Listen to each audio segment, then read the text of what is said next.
भोपाल की कोहेफिजा थाना पुलिस ने अंतर्राज्यीय नकबजन गिरोह का पर्दाफाश किया है। पुलिस की पकड़ में आए आरोपी फायर आर्म्स के साथ घटना को अंजाम देते थे।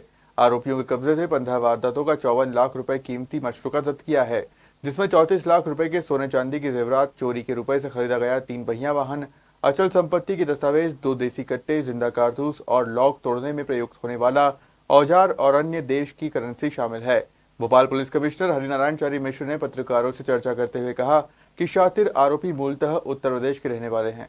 अभियान चला रखा है और खासतौर पर इस अभियान के अंतर्गत पुलिस ने एक बड़ी उपलब्धि हासिल की है। पिछले दिनों खासतौर पर इस कड़ी में कई कार्रवाइयां हुई थी, जिसमें कि वाहन चोरों के एक बड़े गैंग को भी पकड़ा गया था और नकबजनी के कई गैंग पकड़े गए। उसी कड़ी में जून 3 में एक बड़ी सफलता मिली है, जिसके अंतर्गत लगभग 15 बड़ी नकबजनियां उसमें पकड़ी गई हैं, जिसमें भी हाल में आपके सामने जैसा कि प्रदर्शित है लगभग 50 लाख रुपए के आसपास की गहने और बाकी जो जब्त सामग्री है उसकी कीमत पाई गई है। इसमें खास बात यह है कि यह जो 2 साल से नकबजन अलग अलग क्षेत्रों में रह रहे थे, यहाँ पे ग्रामीण क्षेत्रों में मुख्य रूप से रह रहे थे।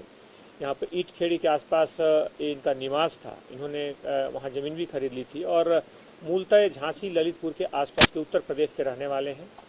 इन्होंने पिछले 2 सालों में जो खास तौर पर रेकी करके जो सूने घर थे उसको निशाना बनाते थे और इनके खास मॉडस ऑपरेंडी थी कि ये टी शर्ट के ऊपर कोई दूसरा रंग का टी शर्ट पहन लेते थे, जिसके कारण वारदात करने के बाद ये तुरंत ही टी शर्ट बदल देते थे ऊपर का, जिसके कारण पुलिस या तत्काल में अगर कोई देखे या थोड़ा भी शक हो तो समझ ना पाए, कम से कम शर्ट के आधार पर या इनके टी शर्ट के आधार पर इसकी पहचान न हो सके, इस बात को ये देखते थे। इसमें जो इनके पास जो गहने बहुत सारे मिले हैं, जो अलग अलग नकबजनियाँ मिली हैं, इसके साथ साथ इथियोपिया की इसमें करेंसी भी मिली है, जिसको पुलिस और पूछताछ कर रही है कि इनके पास कैसे पहुंचा या किसी और देश की अगर होगी तो आगे की बेचना में उसे देखा जाएगा। इनमें 2 आरोपी पकड़े गए हैं, बाकी 2 लोगों के और नाम आए हैं जो उत्तर प्रदेश के ही अलग अलग जगह के रहने वाले हैं और इनसे कनेक्टेड हैं। इस पूरी टीम ने खासतौर पर इसमें मुख्य तौर पे कोहेफिजा के 8 मामले हैं, इसमें जहांगीराबाद के 2 मामले हैं, इसमें पिपलानी के और बाकी भी अलग अलग अगर देखेंगे गौतम नगर और शाहजहानाबाद और श्यामला हिल्स के 3 मामले हैं इसमें। तो इन मामलों के आधार पर पुलिस ने लिया है इनको और रिमांड को लेकर के सख्ती से पूछताछ की जाएगी। कुछ और हो सकता है नकबजनियाँ इसमें और निकले। इस पूरी टीम को 30,000 रुपये के पुरस्कार से पुरस्कृत भी किया गया है।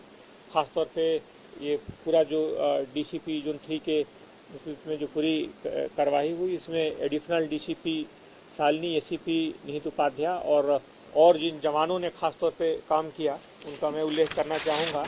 इसमें थान पे लेकर पूछताछ की जाएगी। साथ में अभी 2 लोग इसमें और बचे हैं जिनका नाम आया है, वो मुख्यतः उत्तर प्रदेश में अलग अलग जगहों पे हैं, लेकिन ये मुख्य आरोपी जो अस्थायी तौर पे यहाँ रहते थे और घटनाओं में करते थे वो पकड़े गए हैं। ये इस बात का सबूत है कि अधिकांश सामग्री उनके पास से मिल भी गई है। साथ में इसमें 2 कट्टे भी इनके पास से जब्त हुए हैं, तो पुलिस उससे पूछताछ कर रही है।